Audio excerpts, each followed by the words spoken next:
정치, 교육, 인권 등 사회 전 영역에서 일어나는 문제를 한국교회는 어떤 태도로 바라봐야 할까요?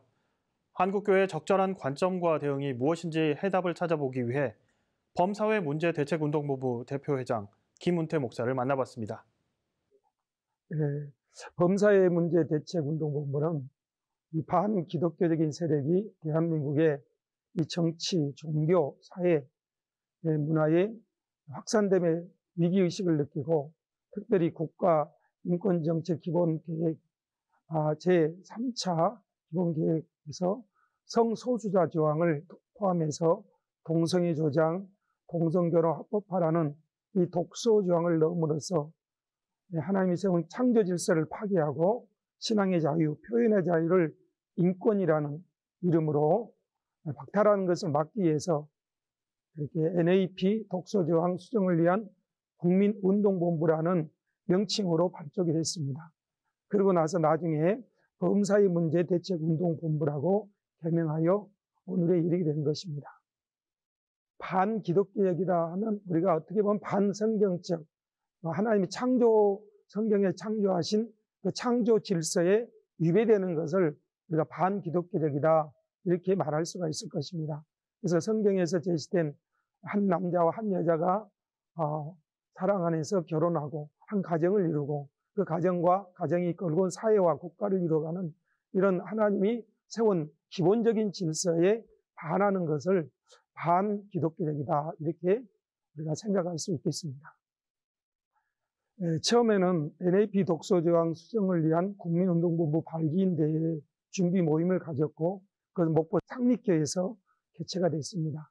그때 이 성평등을 양성평등으로 수정할 걸 촉구하며 또 종교에 대한 의사표현 자유, 포교 자유 보장에 대한 성명서를 채택함으로 시작되었고요. 그 다음에 2019년 11월 10일에 성평등 합법화 저지를 위한 연합대성회를 목포 성시아운동본부와 협력해서 목포 실내체육관에서 개최했습니다.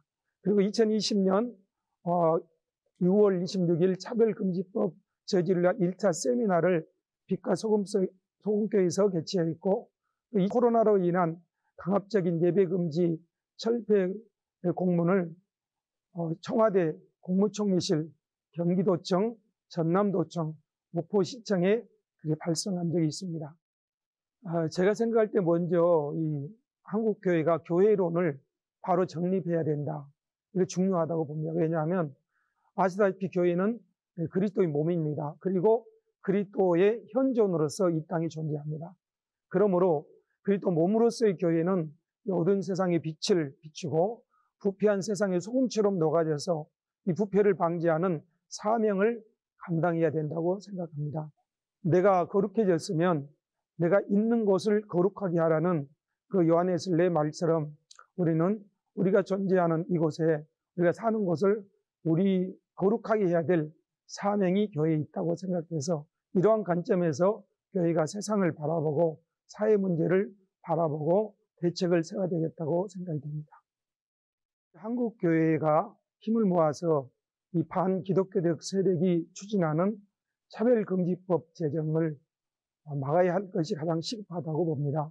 그리고 창조 질서에 반하여 기본적인 도덕과 인륜에 반하는 사회질서 파괴적인 그런 모든 것을 저지하고 또 바른 가치관을 형성하고 특별히 성경적으로 가정을 지켜나가는데 어떤 단체나 또 교단을 떠나서 한 마음으로 모아서 한 목소리를 내가지고 이 문제에 대처해야 이 문제를 잘 해결할 수 있다고 생각이 듭니다. 그래서 제가 듣기로 이 미국이 가장 부러워했던 것 중에 하나가 대한민국의 가정제도라고 그렇게 들은 적이 있습니다. 우리가 범사회문제대책운동본부가 우리 맡겨주신 사명을 잘 감당함으로써 남자와 여자가 사랑으로 하나 된 성경적인 아름다운 가정을 회복되기를 우리는 기대합니다. 나아가서 이 가정의 회복은 결국 사회와 국가를 올바로 세우는데 큰 힘이 되고 또 바로 잡아가 나가는데 좋은 계기가 될 것이라고 생각이 듭니다.